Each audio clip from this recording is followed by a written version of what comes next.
Oh my God. Excellent. So this starts off with an honorary thank you to my dad. He gave me my very first phone. And he gave it to me, much to my mom's disapproval, and it was an iPod.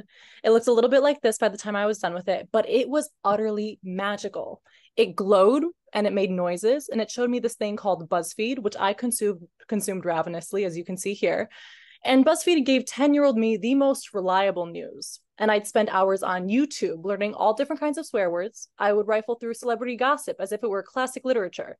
I would take personality quizzes extensively as if being an ENTJ or being a Scorpio had any validity to my 10-year-old personality. But then one fateful day, I came bouncing downstairs full of curiosity and bubbling questions. At the time, I looked a little bit like this. I cocked my head at my mother, who was busy slicing a tomato in the kitchen, and gestured to the glowing iPod I had clutched in my hand. And I asked her very sweetly, I said, Mama, BuzzFeed says that because I'm a Scorpio, I'm good in bed. iPod privileges were taken away immediately, and rightfully so. But earlier today, I asked my dad a simple question. I asked him what in his upbringing made him him. He talked about the impact that his father had on him, his father's ambition, his father's drive, his father's near-death experience. And he talked about his difficulty in school with ADHD and dyslexia. I asked my mom the same question. She said Greek culture and church influenced her, her passion for art and being the youngest child. And then I asked myself that question. You see, I can't say any of that. I, along with the rest of Gen Z, are who we are because of what we saw online. Now, you all can recall a time before smartphones or before the internet. If anything, a mobile device kind of looks like this to you. That was never the case for me. But when a whole generation grows up with constant exposure to technology, not knowing a world without it, it begins to sculpt them. It sculpted me. I mean, I was surrounded by a loving family. I was a huge reader. I taught myself English after Greek being my first language. I wasn't a stupid kid, but it still affected me heavily, and I became sculpted by it. You see, America is currently in a time of wild technological innovation, economic prosperity, environmental awareness, and crazy access to education and information. So why on earth does Gen Z have record level highs of suicide? Why do we have highs of anxiety and depression? Why are young people having such a hard time when it doesn't feasibly make sense? Now, Eric Edmeades, who's speaking today, thank God, he coined the term called the evolution gap. And it's basically meant to describe the growing difference between our natural human evolution, which happens over millennia, and the exponential growth of our innovation. You see, our innovation is artificial, so it grows crazy fast, but we as humans can't reasonably adapt to the technology we created. We can't catch up to it, and we don't know how to handle our own creations. The brain of an 8-year-old was not meant for BuzzFeed content. Young minds shouldn't be bombarded with hours of TikTok scrolling and meaningless personality quizzes, but they are. And suddenly our personalities are no longer based in family values or education. Rather, identity for young people is now created by our online consumption. So who here has kids or grandkids? Awesome. Have they ever gone up to you and said the most ridiculous, absurd piece of Gen Z jargon you've ever heard? Like words that could not have come from the English language and were never written in the Bible. That was how my dad felt when I asked him a couple of weeks ago, yeah, we were in Dubai, a couple of weeks ago, if he knew what a pink Pilates princess was. He didn't, and I'm sure you guys don't know either. But put simply, it's a kind of identity that young women take on, of course, adopted from the internet, and they love fitness, but they only love Pilates. They wear matching workout sets, but only from the brand Lululemon. They have pink Stanley cups, aloe yoga mats, they wear bows in their hair, and they frequently shop at Whole Foods. Who's their nemesis? The messy girl, also an online identity. They sleep in their makeup. They buy from a brand called Shein. They listen to the Call Her Daddy podcast, and they worship TikToker Alex Earl. That sounds foreign to you, but I promise any Gen Z woman will immediately know what I'm talking about if I say the words pink Pilates princess or messy girl. Now, young Gen Z men do the same thing. They identify themselves with the words, I'm him. What does that mean? It means online that they have a gym membership, that they wear the brand Gymshark, that they stock up on pre-workout and creatine like an apocalypse is incoming. They love the movie American Psycho, and they buy anything that online creators that Sam Solik promote. Other Gen Z men consider the inverse of this, call themselves vamps. They listen to Playboy Cardi. They're heavily into fashion, specifically Rick Owens, and they probably follow Wisdom on TikTok. Now, all of these online identities might seem vastly different, but there are two major continuities among all of them that you should remember. One, they're based in buying things. And two, they have online creators that represent them. Now, listen, I was just as confused as you when I first heard about these. Last March, I was scrolling through TikTok when I saw a video titled, "What I Buy to Be a Pink Pilates Princess." And I never heard that before. I was perplexed, but I was addicted to my phone. I liked and I commented. And suddenly, after never seeing the term before, I got 2 more videos on it. Then I got 3, then 5, and suddenly my algorithm was flooded with it. I got ads on Instagram for pink Stanley cups. I was shopping online for pink bows.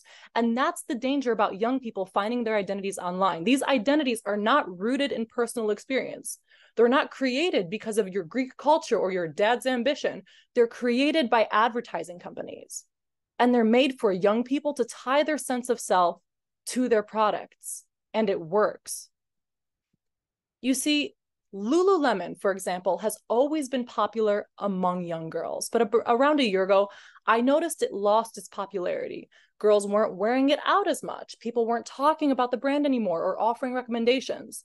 Until suddenly, Lululemon became a staple of being a pink Pilates princess.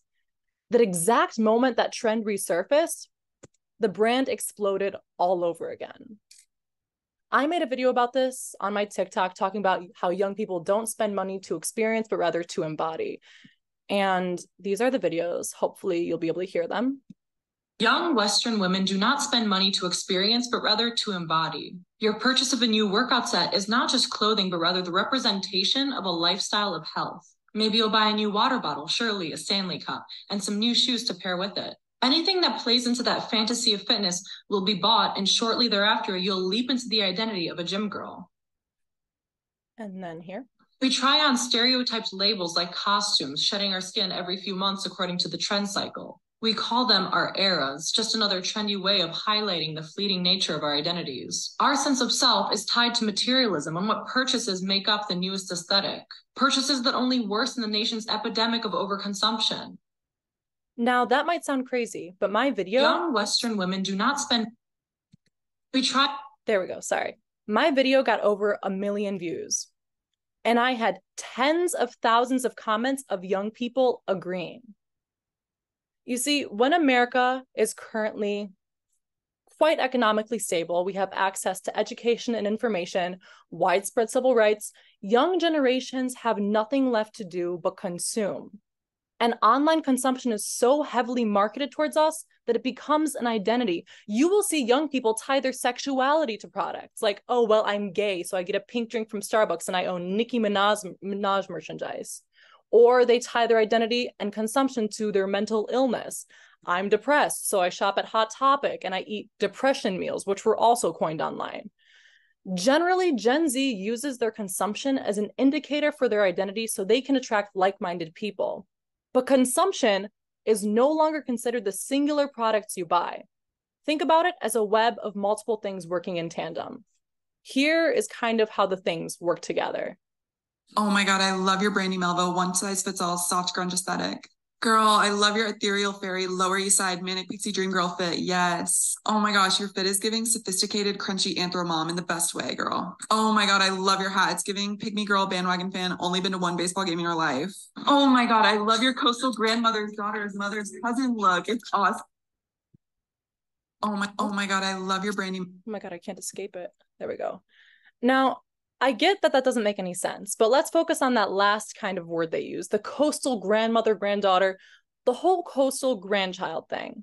Now, any young person online knows exactly what that is. Being the coastal grandchild doesn't mean you actually need to live on the coast. Maybe your family distantly has a coastal vacation home that you can draw inspiration from. That's the first part of the web. You wear light linens and straw hats, avoiding flashy name brands and flashy accessories. You have a powerful love affair with wine. You read extensively and you have an interest in cooking and eating wholesomely.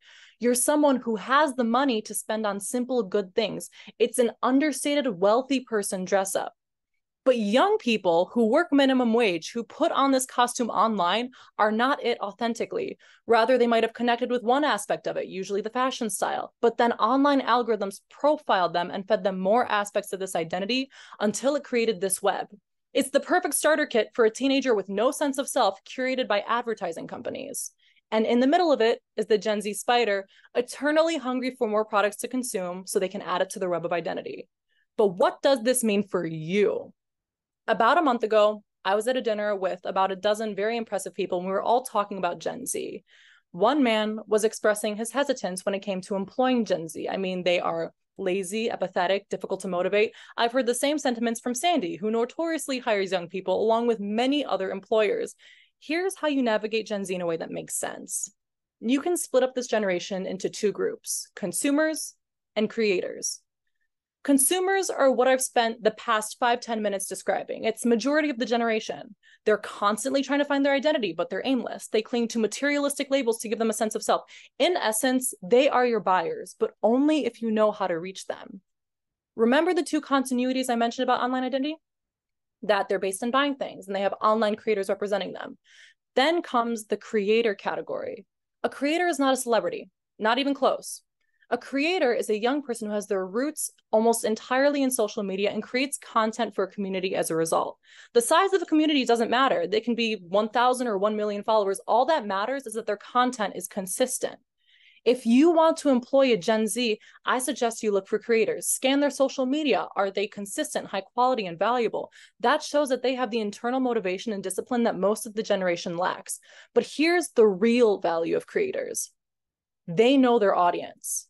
You hire a Gen Z creator to reach a Gen Z consumer, and it works. You see, most of the Gen Z internet identities are brought about by trends that were started by creators that are sponsored and represented by certain companies. You see, Gen Z consumers actually look down upon traditional marketing and advertising directed towards them. I've seen people online describe it as a friend that you don't like trying to insert themselves in an inside joke. But they have respect for creators they view as their representative. Your ideal Gen Z audience is a messy girl. Who's the representative creator? A TikToker named Alex Earl. People already found that out. So now Alex Earl charges $45,000 per sponsored video. Why? Because she's part of the in group. Young people will respect a sponsorship if it's coming out of the mouth of someone their own age, because then it's not advertising, it's a recommendation. But to get into that in group, you need to understand how online identity works for Gen Z. As absurd as Pink Pilates Princess or a coastal grandchild sounds, it's all a wax on, wax off process to understand how to truly connect with the generation. At that dinner I was at, there was a woman I was sitting next to, and she was quite a bit older than me. And despite her age, I heard her jokingly reference an online identity called the Tomato Girl. What was my reaction? I trusted her immediately. Despite her age and our age difference, she was suddenly my friend. Not because I knew or cared about whatever the hell a tomato girl was, but because that showed me that we consumed the same media and thus we had a connection. Our webs of identity connected and they intercepted. If she were the head of a pyramid scheme, she could have sold me into it. If she were a cult leader, I would have been a member in a heartbeat. That is the power of understanding a young person's online consumption. When I was 8 years old, with my first iPod, my friends and I would take BuzzFeed quizzes together. What kind of animal are you?